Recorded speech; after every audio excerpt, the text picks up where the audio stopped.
Chapitre 6. Ne vivez pas comme Judas. Jean 18, 1, 14. Ayant dit ces choses, Jésus s'en alla avec ses disciples au-delà du torrent du Cédron, où était un jardin dans lequel il entra, lui et ses disciples. Et Judas aussi, qui le livrait, connaissait le lieu, car Jésus s'y était souvent assemblé avec ses disciples.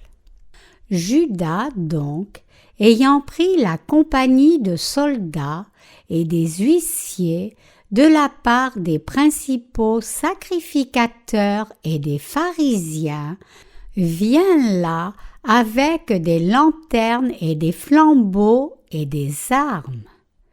Jésus donc, sachant toutes les choses qui devaient lui arriver, s'avança et leur dit : « Qui cherchez-vous ? » Ils lui répondirent : « Jésus le Nazaréen. » Jésus leur dit : « C'est moi. » Et Judas aussi qui le livrait était là avec eux.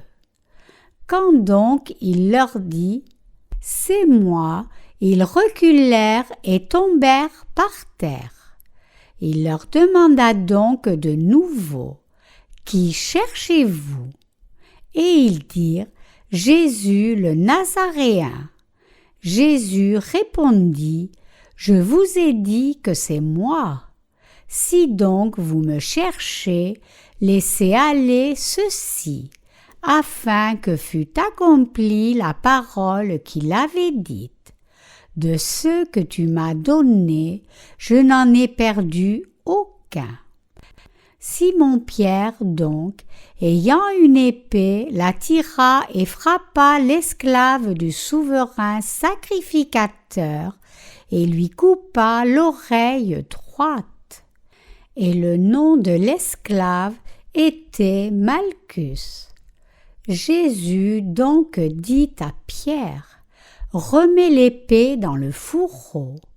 La coupe que le Père m'a donnée, ne la boirai-je pas ? » La compagnie de soldats donc, et le chiliarque et les huissiers des Juifs se saisirent de Jésus et le lièrent, et l'amenèrent premièrement à Anne, car il était beau-père de Caïphe, qui était souverain sacrificateur cette année-là.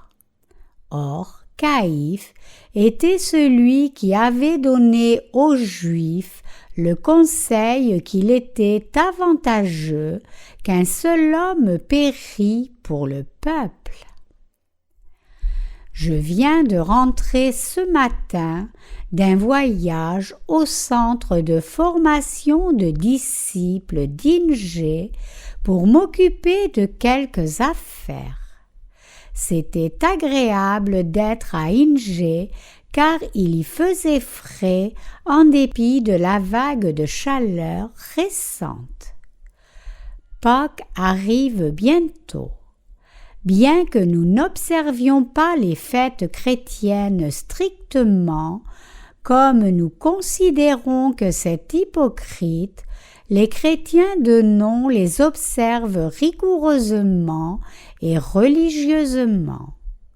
Comme cette semaine est la semaine de la Passion, la dernière semaine du Carême selon le calendrier chrétien, je voudrais que nous méditions sur Jean 18, 1, 14 et réfléchissions à la vie de Judas Iscariote. Judas a-t-il été trompé par Satan pour qu'il trahisse Jésus? Quand Jésus est allé avec ses disciples au jardin de Gethsémanée, au-delà du torrent du Cédron, il savait déjà qu'il était temps pour lui de mourir à la croix et de retourner vers Dieu le Père. Comme Jésus avait souvent visité ce jardin avec ses disciples, Judas Iscariote connaissait bien l'endroit aussi. Comme l'un des 12 disciples de Jésus, Judas était responsable de l'argent. Dans le langage d'aujourd'hui, il était le trésorier. Cependant, selon le dicton que l'occasion fait le brigand, Judas avait l'habitude de voler dans la caisse et de dépenser pour lui-même. Judas était envieux comme cela, et quand il a découvert que les souverains sacrificateurs, les dirigeants religieux du judaïsme voulaient tuer Jésus, il les a conduits au lieu où se trouvait Jésus en échange de 30 pièces d'argent. Judas avait trahi Jésus. Avec Judas pour guide, les officiers des souverains sacrificateurs et pharisiens sont entrés dans le jardin où se trouvait Jésus, amenant un détachement de troupes armées avec des lanternes, des torches et des armes. Mais Jésus n'a pas essayé de leur échapper, comme il savait déjà que c'était le temps pour qu'ils retournent vers Dieu le Père. Loin de fuir, il leur dit « Je suis celui que vous cherchez ». Frappés par cette assurance, ceux qui sont venus arrêter Jésus ont reculé et sont tombés par terre. Bien que la Bible apporte un bref récit de cet événement, il est certain que Jésus n'était pas heureux quand les gens sont venus l'arrêter. Même s'il savait déjà ce qui devait arriver, il devait avoir du ressentiment contre ceux qui l'arrêtaient quand il a dit « Je suis celui que vous cherchez ». Il était naturel qu'il se sente ainsi, puisque ces gens ne réalisaient pas qu'il était le Fils de Dieu et voulaient juste le mettre à mort, même s'il était venu sur la terre pour sauver le monde. Mais en même temps, son cœur était résolu et prêt à faire face à toutes les souffrances qui l'attendaient. Donc, quand Jésus a dit avec force « Je suis celui que vous cherchez », les gens qui étaient venus pour l'arrêter avec tant d'enthousiasme n'ont pu faire autrement que tomber par terre de peur. Puisque Jésus est Dieu lui-même, il aurait pu facilement vaincre ceux qui sont venus l'arrêter s'il l'avait attaqué avec les armes. Cependant, même si Jésus était plus que capable de faire cela en tant que Dieu tout-puissant, puisqu'il était venu dans ce monde pour sauver la race humaine, il n'a pas exercé son pouvoir. S'il avait utilisé son pouvoir pour enlever la vie de ceux qui venaient l'arrêter, il n'aurait pas été arrêté. Même si Jésus avait été attaqué par toutes les troupes lourdement armées de l'Empire romain, il aurait pu facilement toutes les vaincre. Quand nous regardons en Luc 4, 28-30, nous voyons les gens essayer de tuer Jésus pour avoir prêché la parole de Dieu dans une synagogue. Pleins de rage, les gens l'ont chassé hors du village, l'ont amené au sommet d'une falaise et ont essayé de le jeter en bas. Mais Jésus a marché parmi eux sans qu'aucun d'eux ne puisse le toucher ni n'ose l'arrêter. Il avait une telle puissance pour prévaloir sur tout le monde. Pourquoi alors Jésus n'a-t-il pas échappé à ceux qui voulaient l'arrêter, même s'il l'avait fait une fois quand les gens ont essayé de le pousser d'une falaise? C'est parce qu'il savait qu'il était temps pour lui de retourner vers Dieu le Père. Bien que Jésus ait été sur la terre, incarné dans la chair d'un homme pour un peu de temps, il n'était pas une créature comme nous. Il était fondamentalement Dieu lui-même. Cependant, plutôt que de crier son statut droit, égal, divin à Dieu le Père, il s'est humilié lui-même comme un serviteur. Pour nous sauver du péché, il a abandonné sa majesté, l'exaltation et la gloire, et est devenu un humble serviteur pour un peu de temps. Aux soldats et officiers gisant au sol, Jésus demanda une fois encore « Qui cherchez-vous » et leur dit qu'il était Jésus de Nazareth. Il leur demanda de ne pas faire de mal aux disciples qui étaient avec lui. Il dit cela pour ne pas perdre un seul de ses disciples bien-aimés, et comme il avait prié à Dieu le Père, « Je n'ai perdu aucun de ceux que tu m'as donnés. » Jean 18, 9. C'était l'accomplissement de sa prière pour ses disciples qu'il avait fait quelques heures plus tôt.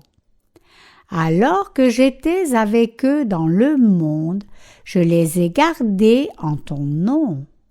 Ceux que tu m'as donnés, je les ai gardés. Aucun ne s'est perdu, à l'exception du fils de la perdition, afin que les Écritures s'accomplissent. Jean 17, 12.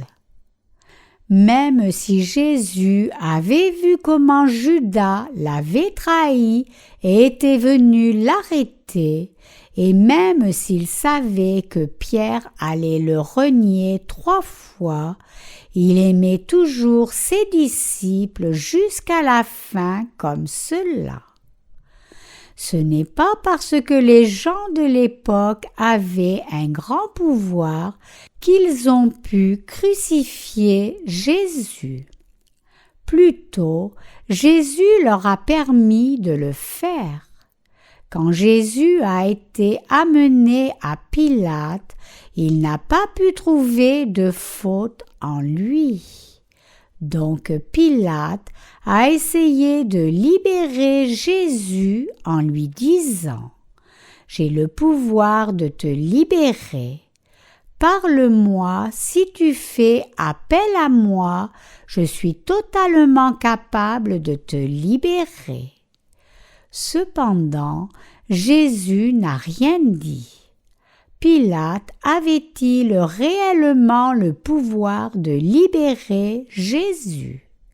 Sans la permission de Jésus, Pilate n'aurait pu ni l'arrêter ni le relâcher. Notre Seigneur est resté silencieux seulement parce qu'il était venu sur la terre pour faire l'œuvre bonne du salut de la race humaine de tout péché. Ce n'est absolument pas parce qu'il aurait été sans puissance qu'il a été mis à mort. puisque Jésus a accepté tous les péchés du monde à travers son baptême, il devait mourir à la croix. Et il est devenu notre vrai sauveur en ressuscitant d'entre les morts, et il devait briser le pouvoir de Satan en accomplissant toutes ses œuvres de salut à la perfection. C'est pour cela que Jésus est resté silencieux. Cependant, quand les serviteurs des souverains sacrificateurs ont essayé d'arrêter Jésus, Pierre a frappé l'un d'eux, nommé Malchus, et a coupé son oreille. D'un point de vue humain, c'était un acte juste et totalement compréhensible. Puisque Pierre était dévoué de tout cœur à Jésus comme son enseignant, c'était une évidence pour lui d'essayer d'éviter son arrestation. Cependant, Pierre a agi selon ses propres pensées, venant de son échec dans la compréhension du vrai but pour lequel Jésus était venu dans ce monde. Jésus était venu sur la terre pour résoudre le problème du péché de l'humanité par l'évangile de l'eau et de l'esprit. C'est pour cela qu'il a pris tous les péchés du monde une fois pour toutes à travers Jean-Baptiste. Comme Pierre a servi Jésus à ses côtés, il avait entendu souvent que le Seigneur allait mourir et ressusciter d'entre les morts, mais Pierre n'avait pas réellement compris ce que cela signifiait réellement. Au lieu d'essayer d'éviter l'arrestation de Jésus dans un élan de rage, Pierre aurait dû réaliser que le temps du Seigneur était venu. Donc, au lieu de recommander Pierre pour son acte, Jésus l'a repris, lui disant « Range ton épée dans son fourreau ». Il dit cela parce que Dieu le Père lui avait confié l'œuvre du salut pour porter les péchés du monde une fois pour toutes en étant baptisé et mourir à la croix, et donc il convenait que Jésus boive cette coupe de souffrance. Judas Iscariote ne doit pas être confondu avec Jude, un autre disciple de Jésus qui a écrit le livre de Jude. Bien que Judas Iscariote ait été aussi disciple de Jésus, il a trahi Jésus et l'a méchamment livré au souverain sacrificateur. Cela s'est passé parce que Jésus avait déjà pris les péchés du monde à travers Jean-Baptiste et donc il devait être crucifié à mort. Pourquoi alors est-ce particulièrement tombé sur Judas de trahir Jésus? Y a-t-il une raison pour que Judas en particulier soit utilisé comme un tel instrument maudit? Comment pouvait-il, en tant que disciple de Jésus, livrer son propre enseignant à une mort certaine? Parmi tous les gens, pourquoi Judas a-t-il été spécifiquement utilisé pour cela? C'est parce que Judas n'a pas cru en Jésus comme le Fils de Dieu et le Sauveur de l'humanité, même s'il avait servi à ses côtés. Regardez à ce que Judas fait ici. Il conduit les serviteurs des souverains sacrificateurs et pharisiens à Jésus pour l'arrêter et le livrer à Pilate le gouverneur. Même si Judas avait suivi Jésus pendant 3 ans, il n'a jamais cru que Jésus était Dieu lui-même, pas une seule fois. Il était seulement intéressé par le fait d'attirer l'attention des gens à travers les miracles accomplis par Jésus, et il était aveuglé par sa convoitise sur l'argent de la caisse. En ces jours-là, les souverains sacrificateurs étaient en conflit avec l'Empire romain. Pour faire simple, c'étaient des traîtres et voleurs. Cela signifie que Judas avait donné la main aux dirigeants religieux d'Israël qui avaient non seulement trahi leur propre peuple envers l'Empire romain, mais sucé aussi leur sang. Et il a fait tout cela juste pour 30 pièces d'argent. Même sans Judas, Jésus aurait suivi son chemin, puisqu'il avait déjà pris tous les péchés du monde à travers le baptême qu'il a reçu de Jean-Baptiste. Il devait être crucifié à mort sans faute. Donc, même si Judas n'avait pas trahi le Seigneur, il y avait une multitude de gens qui auraient pu jouer ce rôle. Mais pourquoi ce rôle est-il particulièrement tombé sur Judas, un disciple de Jésus? Je ne pose pas cette question juste parce que Judas était un disciple de Jésus et que j'aurais une quelconque pitié pour lui, mais pour expliquer pourquoi, parmi tous les gens, il est revenu à Judas de remplir ce rôle. Pourquoi est-ce spécifiquement Judas qui a trahi Jésus?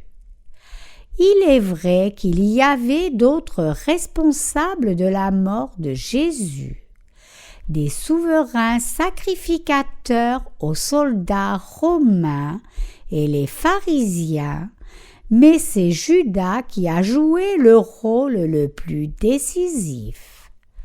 Chacun devrait être utilisé pour un but bon. Alors pourquoi Judas, qui n'était pas juste quelqu'un mais un disciple de Jésus, a-t-il reçu le rôle d'amener la souffrance à Jésus dans son œuvre de salut?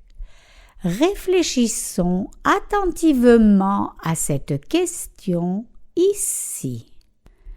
Des films et des séries télévisées dramatiques ont souvent quelques méchants. Mais les acteurs qui jouent ce rôle souffrent souvent de ce casting à cause de leur image de méchants. En Corée, il y a une époque où des films anticommunistes étaient en vogue et un acteur nommé Go Sun-dok, qui est décédé, jouait souvent un soldat méchant nord-coréen dans beaucoup de ses films. Il y a eu un temps où beaucoup de Sud-Coréens avaient encore des sentiments durs envers le régime nord-coréen et les gens haïssaient Dok intensément parce qu'il avait l'habitude de jouer le rôle d'un méchant soldat nord-coréen qui massacrait des civils innocents. Comme les gens étaient prompts à assimiler l'acteur au personnage du film, ils voyaient Doc comme un homme méchant, alors que tous ceux qui tuaient des soldats nord-coréens étaient considérés comme des héros. Ainsi, même les acteurs sont haïs par beaucoup s'ils jouent les méchants. Pourquoi alors Judas, parmi tous les gens, un disciple de Jésus, a-t-il joué un tel méchant rôle? Même s'il avait suivi Jésus pendant près de 3 ans, il n'a pas reconnu que Jésus était Dieu lui-même. Judas a-t-il manqué de reconnaître Jésus juste parce qu'il était humble et avait peu de choses attirantes dans son apparence extérieure? Certainement pas, puisque Judas a vu ce que le Seigneur a fait, et donc il devait savoir que Jésus était le Fils de Dieu. Jésus avait même ramené les morts à la vie. Y a-t-il quelqu'un dans ce monde qui puisse ressusciter les morts? Non, bien sûr que non. Seul Jésus peut ressusciter les morts et guérir les aveugles. Il y a un film coréen nommé Alléluia, qui fait une parodie du christianisme coréen.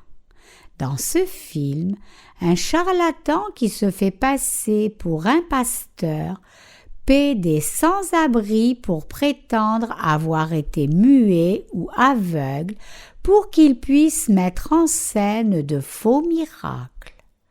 Par contre, les miracles et signes que Jésus a montrés n'étaient pas des spectacles montés, mais étaient réels.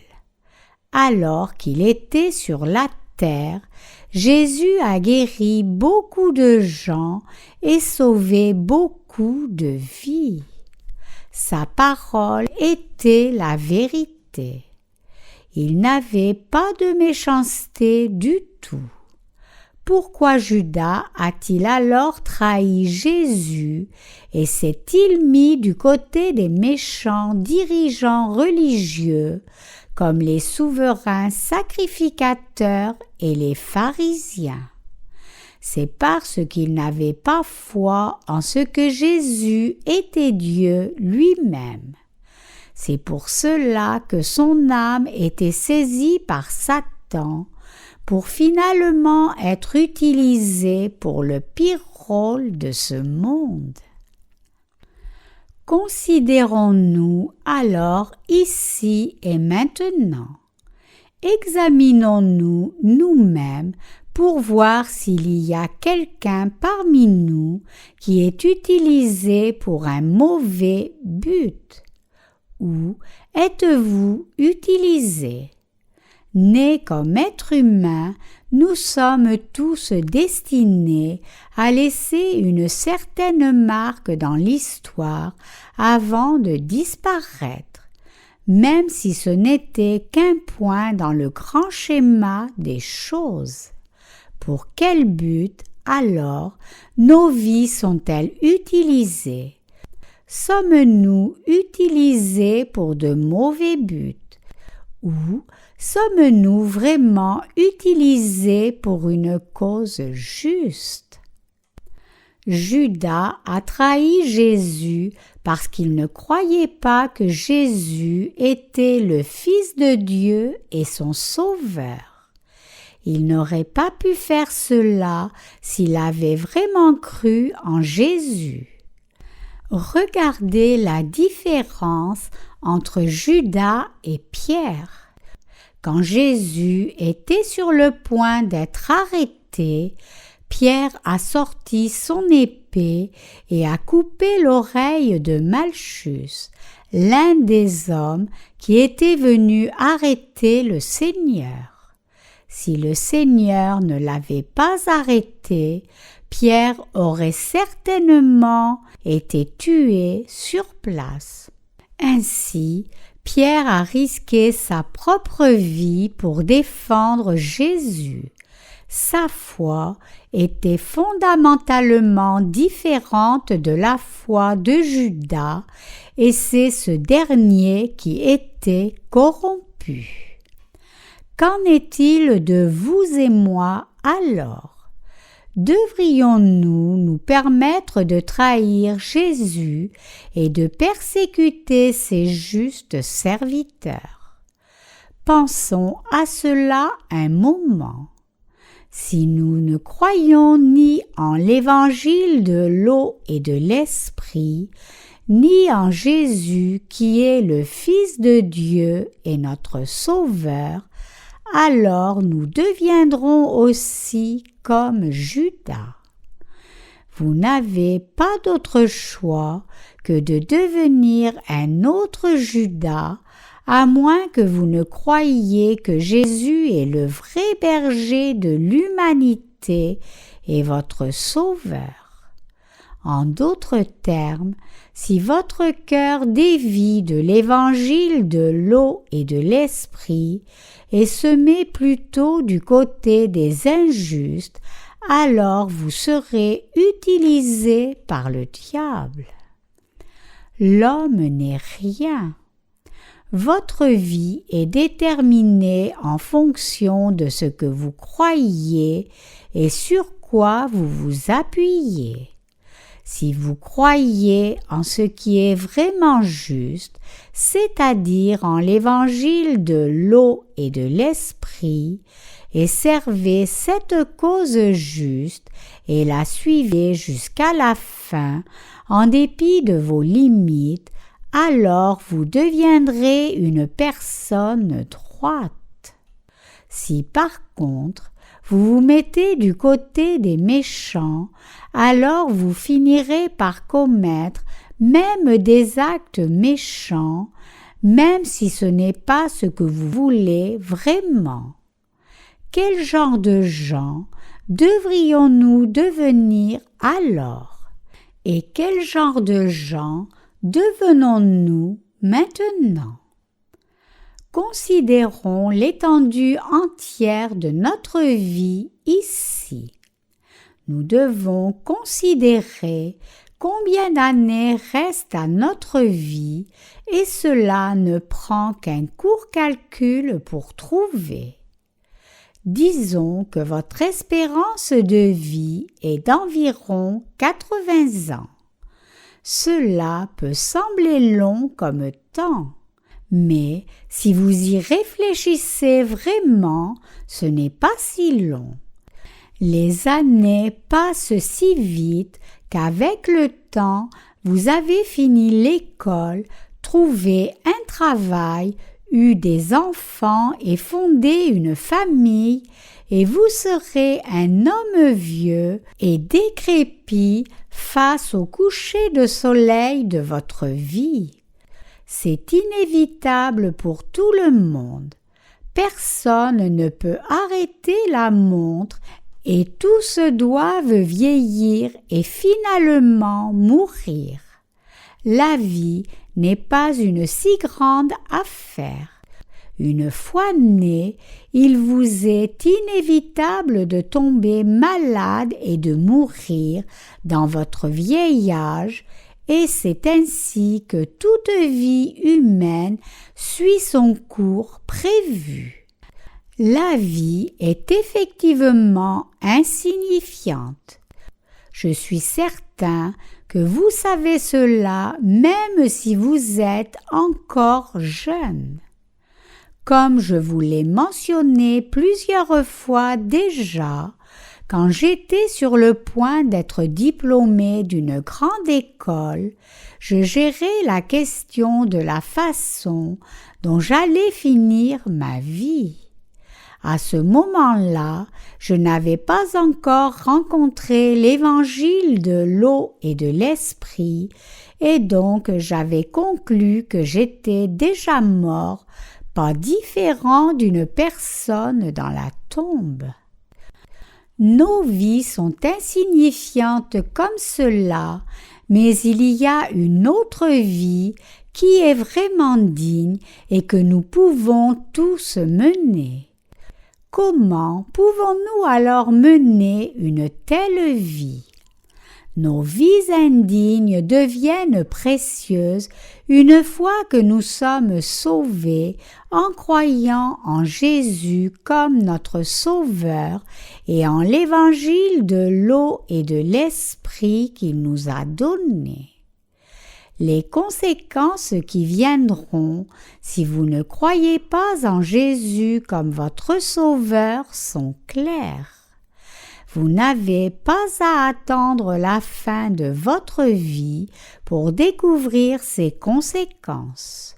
Plutôt, vous pouvez les trouver même en étant vivant, juste en cet instant précis. Peu importe combien vous pouvez penser que votre vie est merveilleuse, même sans Jésus, les conséquences sont évidentes et tout le monde peut les voir. Que me serait-il arrivé si je n'avais pas cru en Jésus comme mon Sauveur? J'aurais probablement cru en une autre religion et j'aurais agi selon mes croyances. Que se serait-il passé alors? Satan aurait été mon guide et je l'aurais suivi dans des mauvaises pensées pour faire de mauvaises choses. Il ne fait aucun doute que j'aurais mené une telle mauvaise vie. Personne ne peut ignorer cela. Judas ne savait pas non plus ce qu'il faisait. Mais au dernier repas, Jésus l'a clairement identifié comme celui qui allait le trahir, disant « Celui qui a mis la main avec moi dans le plat me trahira. » Matthieu 26, 23. Au temps de Jésus, les gens mangeaient habituellement du pain en le trempant dans un plat avec du vinaigre. Au moment du dernier repas, Judas est le seul qui a trempé la main en même temps que Jésus. Bien que tous les 12 disciples aient été assemblés autour de la table, Judas seul a trempé un morceau de pain dans le vinaigre en même temps que Jésus. C'est pour cela que Jésus a dit que c'est celui qui avait trempé la main avec lui dans le plat qui allait le trahir. Judas aurait pu écarter sa main du plat et prétendre que rien ne s'était passé. Les autres disciples ont été troublés par ce que Jésus a dit et donc ils lui ont demandé « Suis-je le traître Seigneur ?» Mais Judas savait à qui Jésus pensait. Le Seigneur lui a alors dit de se dépêcher de faire ce qu'il avait décidé de faire. À ce moment-là, le diable a pris le contrôle de Judas entièrement et directement Judas est allé vers les souverains sacrificateurs et les pharisiens pour trahir le Seigneur. Les souverains sacrificateurs lui ont donné 30 pièces d'argent et il amena les officiers au jardin de Gethsémanée où se trouvait Jésus. Il livra ensuite Jésus au souverain sacrificateur pour qu'il soit finalement crucifié à mort. Ce n'est qu'après cela que Judas a finalement réalisé ce qu'il avait fait. Vous devez vous examiner vous-même pour voir si Jésus est dans votre cœur ou pas. Et selon votre réponse, vous pourrez savoir qui vous êtes vraiment si vous croyez réellement en Jésus comme votre Sauveur ou si vous croyez en autre chose plus fortement. Vous seul connaissez la réponse mieux que personne d'autre. Personne n'est ignorant sur lui-même aussi longtemps que quelqu'un ne se trompe pas lui-même. Tout le monde sait ce qu'il croit et comment et ce qu'il fera à l'avenir. Pensons à notre condition spirituelle présente. Pendant cette semaine de la Passion, je voudrais vous demander de réfléchir à votre condition spirituelle plutôt qu'à la souffrance de Jésus. Demandez-vous si oui ou non vous devenez comme Judas. Même parmi les chrétiens qui professent croire en Jésus comme leur sauveur, beaucoup sont comme Judas. Ce n'est pas vrai qu'ils ne savent pas qui ils sont réellement. Ils se trompent eux-mêmes alors qu'ils le savent bien. Donc, ils doivent cesser de se tromper eux-mêmes, se détourner de la méchanceté, revenir à Dieu et se soumettre à lui aussi rapidement que possible et croire que Jésus est Dieu lui-même avec reconnaissance. Et ils doivent recevoir toutes les bénédictions que Dieu leur offre. Si vous êtes un tel chrétien de nom, je vous exhorte à vous détourner de cette voie méchante aussi vite que possible. Pourquoi voudriez-vous être utilisé pour la méchanceté comme Judas? J'espère et prie que vous vous détourniez et reveniez dans les bras du Seigneur. En fonction de qui nous suivons, nous pouvons être utilisés pour de mauvais buts ou pour de bonnes causes.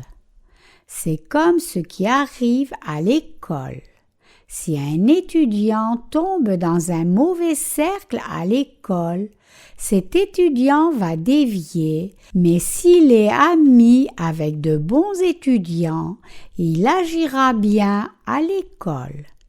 De même, si vous êtes ami de bonnes personnes, vous deviendrez aussi une bonne personne, mais si vous êtes ami de charlatans, vous allez aussi devenir un charlatan. Par-dessus tout le reste, vous ne devez pas vous permettre d'être utilisé pour de mauvais buts, seulement pour la malédiction et la destruction éternelle comme Judas, même si vous croyez en Jésus. Vous pouvez éviter cela à l'avance si seulement vous ne vous trompez pas vous-même. Si vous savez que vous avez dévié, alors tout ce que vous devez faire, c'est reconnaître cela, vous reprendre et vous repentir de votre ancienne voie pour revenir à la voie juste. Vous devez seulement revenir dans la bonne direction et y croire en suivant ce qui est juste. Vous pouvez alors devenir une personne parfaite. Quelqu'un qui suit ses instincts n'est pas différent d'une bête. Le livre de Jude dit aussi que ceux qui se confient et suivent juste leurs propres instincts sont comme des bêtes brutes. Jude 1, 10. S'il y a quelqu'un qui est comme Judas parmi nos ministres, ouvriers et saints dans l'Église, j'espère et prie que tous ces gens se repentent, se détournent et croient et suivent Jésus comme le Fils de Dieu et leur Sauveur. D'une certaine façon, Judas Iscariote est un homme pitoyable. Ce qui est arrivé à Judas après qu'il ait été utilisé par le diable est clairement expliqué en Matthieu 27, 3, 5. Alors Judas, qui l'a trahi, voyant qu'il avait été condamné, eut des remords et rendit les 30 pièces d'argent aux souverains sacrificateurs et aux anciens en disant « J'ai péché en trahissant le sang innocent. » Et ils lui dirent « Que nous importe, tu en aviseras. » Puis il jeta les 30 pièces d'argent à terre dans le temple et partit, et alla se pendre. C'est seulement après que Judas ait trahi Jésus qu'il a finalement réalisé à son grand regret qu'il avait été utilisé par le diable. Donc, il a rendu les 30 pièces d'argent au souverain sacrificateur, mais ils lui ont dit que les conséquences de cette trahison reposaient sur lui. Réalisant alors qu'il était trop tard pour changer quoi que ce soit, Judas finit par se donner la mort par culpabilité. C'est un grave péché de commettre le suicide devant Dieu. C'est pour cela que l'Ancien Testament dit « Tu ne mangeras rien de ce qui meurt de soi-même » Deutéronome 14, 21. Quand Judas réalisa son erreur, il aurait dû se détourner et se repentir, mais il a plutôt essayé de dissiper sa culpabilité à sa façon. Croyez en Jésus comme votre Sauveur. Si vous ne croyez toujours pas en Jésus comme votre Sauveur, qui est venu par l'évangile de l'eau et de l'esprit, alors croyez en lui selon ce vrai évangile en cet instant même. Pensez au baptême de Jésus et sa croix. Le baptême de Jésus a été le moyen par lequel il a porté les péchés du monde, et la croix est l'endroit où il a été condamné pour vous. N'est-ce pas vrai? Pourquoi Jésus a-t-il alors été baptisé et crucifié pour verser son sang? Au lieu de penser seulement à la souffrance que Jésus a portée à la croix, pensez à la raison pour laquelle il devait être baptisé et crucifié. Jésus devait porter nos péchés par le baptême qu'il a reçu de Jean-Baptiste, et il devait verser son sang à la croix pour payer le salaire de ses péchés, sauvant ainsi chacun de nous qui croyons cela. C'est à cause de vos péchés et des miens que Jésus a été baptisé et crucifié à mort. Puisque nous ne pouvions pas résoudre le problème de nos péchés par nous-mêmes, Jésus, qui était sans péché, devait devenir notre propitiation et être baptisé et crucifié à notre place. Si nous réfléchissons attentivement à notre destinée, nous savons que nous ne pouvons faire autrement que commettre du péché durant toute notre vie. c'est notre destinée commune de ne faire que pécher jusqu'à ce que nous soyons jetés en enfer. Mais Jésus a tellement aimé des gens comme nous. Il n'a pas voulu que nous soyons jetés en enfer, car il a fait de nous l'objet de son amour. C'est pour cela que Jésus est venu sur la terre, incarné dans la chair d'un homme, a porté les péchés du monde en étant baptisé par Jean-Baptiste, puis est mort à la croix à notre place. Alors, réalisez-vous maintenant que le baptême de Jésus se trouve aussi dans la croix. Si nous allons profondément dans l'œuvre de salut du Seigneur, plutôt que de seulement regarder la destination finale de la croix, nous pouvons réaliser que Jésus a été crucifié parce qu'il avait porté tous nos péchés une fois pour toutes à travers le baptême qu'il avait reçu de Jean-Baptiste. Finalement, c'est à cause de vos péchés et des miens que Jésus a été baptisé et crucifié à mort à notre place. Et étant ressuscité d'entre les morts, il a rendu témoignage à la perfection de l'accomplissement de notre salut. C'est ainsi que nous devons croire en l'évangile de l'eau et de l'esprit.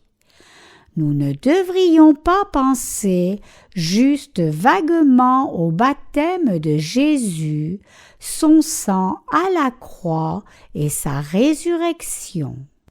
Le baptême de Jésus, le sang et la résurrection sont le fruit d'une même vérité. Et cette vérité se trouve dans l'évangile de l'eau et de l'esprit. Donc, nous devons réfléchir attentivement à la façon dont cette vérité est reliée à vous et moi. Vous devez réfléchir au baptême de Jésus, son sang à la croix et sa résurrection en rapport avec vous-même. Une fois que vous faites cela, vous réaliserez qu'aucune partie n'est inutile pour vous. Vous et moi sommes aussi reliés les uns aux autres. À travers l'évangile de l'eau et de l'esprit, nous devons tous devenir le peuple de Dieu et nous devons accomplir sa volonté en faisant son œuvre dans l'unité. Si nous devions vivre séparés au lieu de vivre notre foi ensemble, même après avoir cru en l'évangile de l'eau et de l'esprit, nous serions incapables de faire l'œuvre de Dieu ou de recevoir ses bénédictions. C'est pour cela que nous devons nous rassembler pour adorer Dieu. Ici, dans l'Église de Dieu, se trouvent ceux qui prêchent la parole de Dieu et ceux qui l'écoutent. Tous se sont assemblés pour écouter l'évangile de l'eau et de l'esprit et servir cet évangile. Il n'y a rien dans ce monde qui soit inutile. Tout est relié à autre chose. Même Judas est relié à vous. Pensez-y. À partir du récit de Judas, vous avez beaucoup à apprendre et à réaliser précisément que vous ne devriez pas vous permettre d'être comme Judas et que, si vous agissez déjà comme Judas, que vous devez faire tout ce qui vous est possible pour vous corriger. Donc, quand vous écoutez la parole de Dieu, vous ne devez jamais y penser séparément de vous, comme si cela ne s'appliquait pas à vous. Plutôt, vous devez considérer chaque parole en rapport avec vous-même. Dieu est profondément relié à vous. Diriez-vous alors toujours « Je n'ai rien à voir avec Dieu ». Comment Dieu peut-il être détaché de vous? N'est-ce pas à cause de Dieu que vous êtes nés sur cette terre, et n'est-ce pas aussi Dieu qui vous a sauvés du péché par l'évangile de l'eau et de l'esprit, quand vous étiez encore prisonniers du péché, trompés par Satan? Donc, comment pouvez-vous dire que Dieu n'a rien à voir avec vous? C'est à cause de Dieu que nous sommes nés, c'est à cause de Dieu que nous avons reçu la rémission des péchés, et c'est à cause de Dieu que nous sommes capables d'éviter la condamnation certaine. C'est grâce à Dieu que nous n'avons plus à être jetés en enfer. Donc, comment pourrait-il ne pas y avoir de relation entre Dieu et nous? Comment pourrions-nous vivre le reste de notre vie comme si nous n'avions rien à voir avec Dieu, alors qu'en fait, nous avons plusieurs liens importants avec lui? Nous sommes déjà reliés à Dieu de très près. Vous devez tous réaliser cela et croire ainsi. Le fait même que Dieu nous ait sauvés des péchés du monde par l'évangile de l'eau et de l'esprit en soi montre clairement que nous avons une relation proche avec Dieu. Dieu lui-même est venu sur cette terre pour nous sauver, vous et moi, des péchés du monde. Il a porté nos péchés en étant baptisé par Jean-Baptiste et il a payé le salaire de ses péchés à la croix par sa propre vie. Et il a accompli notre salut en ressuscitant d'entre les morts. Le fait que Jésus soit né sur cette terre, qu'il ait pris tous nos péchés en étant baptisé, et qu'il ait porté les péchés du monde à la croix, toutes ces choses sont reliées à nous de façon indispensable.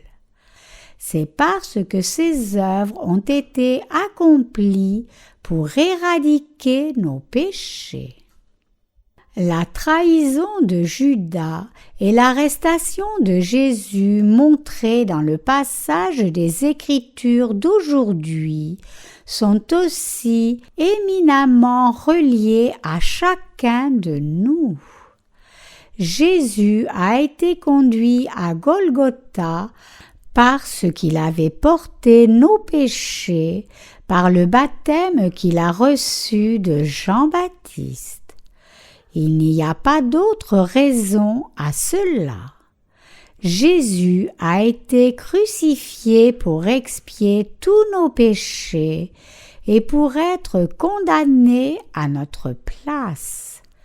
Ainsi, tout ce que Jésus a fait sur cette terre est inexorablement relié à vous et moi. Tout comme l'œuvre de salut du Seigneur s'applique à nous tous ces croyants, elle s'applique aussi à tous les gens de ce monde. Ils doivent tous écouter l'évangile de l'eau et de l'esprit à travers Jésus-Christ. Loin d'être inapproprié, l'évangile de l'eau et de l'esprit est absolument indispensable à chacun d'eux. Et à travers cette parole d'évangile de l'eau et de l'esprit, ils doivent reconstruire leur relation avec le Seigneur comme ses vrais disciples et serviteurs, non comme des Judas. Si vous n'avez rien à voir avec Jésus du tout, ou si vous n'avez pas la foi au Seigneur comme votre Sauveur, et finissez par le livrer à la mort comme Judas, alors vous serez détruits. Ces gens seront tous jetés en enfer à la fin.